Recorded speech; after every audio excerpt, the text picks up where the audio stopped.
بسم اللہ الرحمن الرحیم۔ معجزات آل محمد میں سے ایک معجزہ آج بیان کیا جاتا ہے، جنت کی کھجوریں۔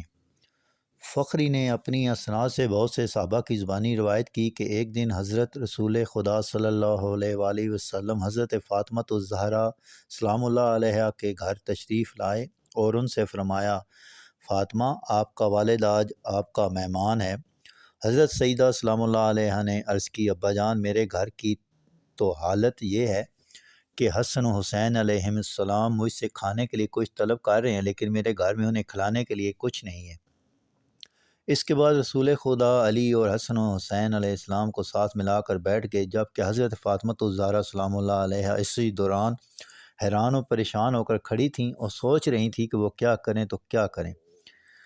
تو پھر حضرت نے آسمان کی طرف کچھ دیر کے لیے دیکھا، اتنے میں جبرائیل امین نازل ہوئے اور انہوں نے کہا، محمد علی و اعلیٰ آپ پر سلام بھیج رہا ہے، آپ کو تحیت و اکرام کے ساتھ مخصوص کر رہا ہے۔ آپ سے کہتا ہے کہ آپ علی و فاطمہ حسن حسین علیہ السلام سے کہیں کہ وہ جنت کا کون سا میوہ کھانا پسند کرتے ہیں۔ نبی اکرم صلی اللہ علیہ وآلہ وسلم نے فرمایا، علی و فاطمہ حسن و حسین، رب العزت کو معلوم ہے کہ تم بھوکے ہو، اب بتاؤ کہ تم لوگ جنت کا کون سا پھل کھانا پسند کرتے ہو۔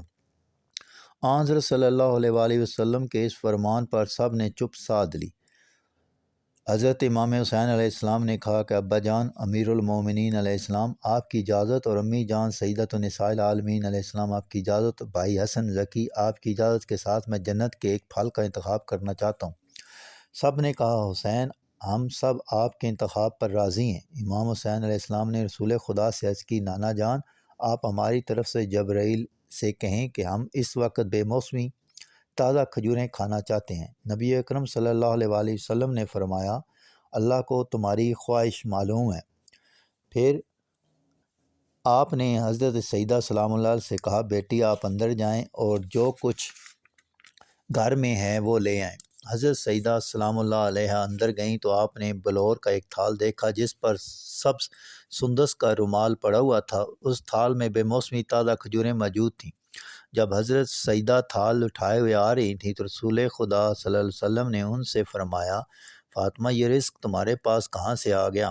سیدہ علیہ السلام نے کہا، یہ اللہ کی طرف سے ہے، اللہ جسے چاہتا ہے بے حساب رزق دیتا ہے۔ نبی اکرم صلی اللہ علیہ وسلم اٹھے اور آپ نے وہ تھال سیدہ کے ہاتھ سے لیا۔ پھر آپ نے بسم اللہ الرحمن الرحیم پڑھ کر کھجور کا ایک دانہ اٹھایا اور حسین کے منہ میں دیکھ کر کہا، تمہارے لیے خوشگوار ہو۔ پھر آپ نے ایک اور دانہ اٹھا کر حسن کے منہ میں دیکھ کر کہا کہ حسن، یہ تمہارے لیے خوشگوار ہو۔ پھر آپ نے تیسرا دانہ اٹھایا اور حضرت سیدہ زہرا سلام اللہ علیہ کے منہ میں دیا اور فرمایا، فاطمہ، یہ تمہارے لیے خوشگوار ہو۔ پھر آپ نے چوتھا دانہ اٹھا کر علی کے منہ میں دیا اور فرمایا، علی، یہ تمہارے لیے خوشگوار ہو۔ حضرت نے پھر ایک اور دانہ اٹھا کر علی کے منہ میں دیا اور فرمایا، علی، یہ تمہارے لیے خوشگوار ہو۔ پھر حضرت نے تیسرا دانہ اٹھا کر علی کے منہ میں دیا اور فرمایا، علی، یہ تمہارے لیے خوشگوار ہو۔ پھر حضرت اٹھ کر کھڑے ہو گئے، بعد ازاں آپ بیٹھ گئے۔ سب نے مل کر جنت کی کھجوریں کھائیں۔ جب سب سیر ہو گئے تو حکم خداوندی سے وہ خوان آسمان کی طرف چلا گیا۔ حضرت سیدہ سلام اللہ علیہ نے کہا، ابا جان، آج میں نے آپ سے تعجب خیز امور مشاہدہ کیے ہیں۔ حضرت صلی اللہ علیہ وآلہ وسلم نے فرمایا، پیاری بیٹی، میں نے پہلا دانہ اٹھا کر حسین کے منہ میں دیا تو اس وقت مجھے جبرائیل و میکائیل کی آواز سنائی دی۔ وہ حسین سے کہہ رہے تھے کہ حسین، یہ تمہارے لیے خوشگوار ہو۔ چنانچہ میں نے بھی ان کے مذکورہ الفاظ سن کر حسین سے کہا تھا کہ حسین، یہ تمہارے لیے خوشگوار ہو۔ پھر میں نے دوسرا دانہ اٹھا کر حسن کے منہ میں دیا تو اس وقت بھی میں جبرائیل و میکائیل کی آواز سنی، وہ حسن سے کہہ رہے تھے کہ حسن، یہ تمہارے لیے خوشگوار ہو۔ چنانچہ میں نے بھی ان کے الفاظ سن کر حسن سے کہا تھا کہ حسن، یہ تمہارے لیے خوشگوار ہو۔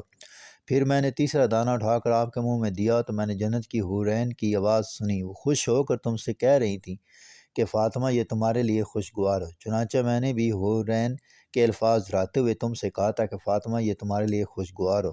جب میں نے چوتھا دانہ اٹھا کر علی کے منہ میں دیا تو اس وقت حق کے تعالیٰ کی آواز سنی، وہ کہہ رہا تھا کہ علی، یہ تمہارے لیے خوشگوار ہے۔ چنانچہ میں نے بھی اللہ کے الفاظ کو دہراتے ہوئے علی سے کہا تھا کہ علی، یہ تمہارے لیے خوشگوار ہو۔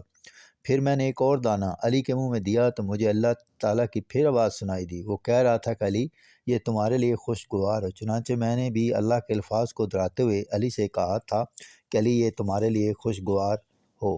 پھر میں نے تیسرا دانہ اٹھا کر علی کے منہ میں دیا تو تیسری بار بھی مجھے اللہ کی طرف سے یہ آواز سنائی دی، وہ کہہ رہا تھا کہ علی یہ تمہارے لیے خوشگوار ہو۔ چنانچہ میں نے بھی اللہ کے الفاظ کو دہراتے ہوئے علی سے کہا کہ علی یہ دانہ تمہارے لیے خوشگوار ہو۔ پھر میں اللہ تعالیٰ کی عظمت و احترام کو مد نظر رکھ کر اٹھ کھڑا ہوا۔ اس وقت مجھے اللہ تعالیٰ کی یہ آواز سنائی دی، محمد مجھے اپنی عزت و جلال کی قسم، اگر تو اپنے ہاتھ سے علی کے منہ میں قیامت کے دن تک بھی ایک ایک کھجور کا دانہ دیتا رہتا تو میں خدا کسی وقفے کے بغیر قیامت تک علی سے یہی کہتا رہوں گا کہ علی یہ تمہارے لیے خوشگوار ہو۔